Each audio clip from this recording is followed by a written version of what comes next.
Comment garder l'attention d'une femme une fois le premier rendez-vous passé? J'aimerais répondre à cette question-là en te partageant une image, une métaphore qui va vraiment t'aider à mieux comprendre tout ça. Imagine que l'attirance puis l'intérêt d'une femme, c'est comme un feu. Donc un feu, un beau petit feu de camp, il est en train de brûler. Ma question pour toi, c'est si tu voudrais que ce feu-là brûle plus fort, plus longtemps, qu'il ne s'éteigne pas, qu'est-ce que tu dois faire? Est-ce que tu dois mettre de l'essence sur le feu ou t'assurer que ce feu-là, il y avait déjà des bûches qui continuent à brûler, puis que tu rajoutes une bûche sur ce feu-là?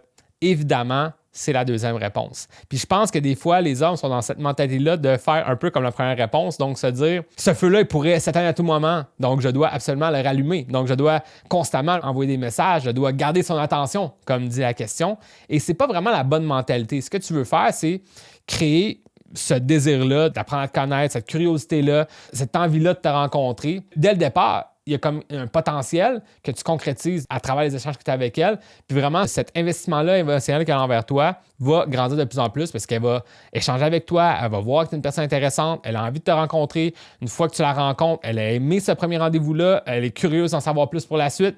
Donc là, on continue à bâtir sur ce feu-là, on rajoute des bûches après des bûches après des bûches. Puis là, ce feu-là, il brûle fort, puis il va être durable. De l'autre côté, si tu y vas de façon très superficielle, si tu fais juste agir en sorte que tu réussis à te rendre aux prochaines étapes parce que tu mets de l'essence sur le feu constamment, ben, dès que tu vas lâcher de mettre de l'essence, le feu va s'éteindre instantanément. Puis c'est là que tu vas te sentir comme triste. Mais c'est peut-être ta vision du monde des rencontres qui fait en sorte que tu crées cette dynamique de relation-là où est-ce que l'investissement émotionnel est peut-être pas assez là. Donc, c'est vraiment important de comprendre ça. Puis si je peux te répondre plus concrètement, après le premier rendez-vous, qu'est-ce qu'on fait? Ben, moi, ce que je conseille souvent, c'est de voir une femme une fois par semaine dans les premières semaines, puis ensuite, ça peut devenir 1 à 2 fois par semaine par la suite. Donc là, sachant ça, tu sais que tu dois au moins la contacter 3-4 jours d'avance pour l'inviter. Peut-être quelques jours avant ça, tu peux envoyer un texto intéressant, une tranche de vie, une affirmation. Donc là, c'est pas dans cette mentalité-là de lui souhaiter bon matin, bonne nuit, lui demander comment s'est passé sa journée. C'est pas vraiment cette stratégie-là que je te proposerais de faire, mais réellement plus de garder une bonne entente, peut-être partager quelque chose que vous avez déjà parlé sur le premier rendez-vous, que là maintenant tu échanges. Hey, regarde, je viens de voir ça aujourd'hui, ça me fait penser à toi,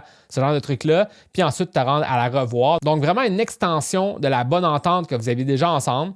Puis tu te rends d'un rendez-vous à l'autre. C'est vraiment comme ça qu'il faut voir ça. Donc, moi, ce que je te conseillerais, ça serait qu'au lieu de croire qu'il faut garder l'attention d'une femme, ce que tu devrais faire, c'est vraiment mettre l'emphase sur la connexion émotionnelle pour faire en sorte que cette femme-là, elle ait envie de te revoir, qu'elle s'investisse pour la suite, puis que là, toutes tes communications vont être beaucoup plus faciles, puis ça va bien se passer.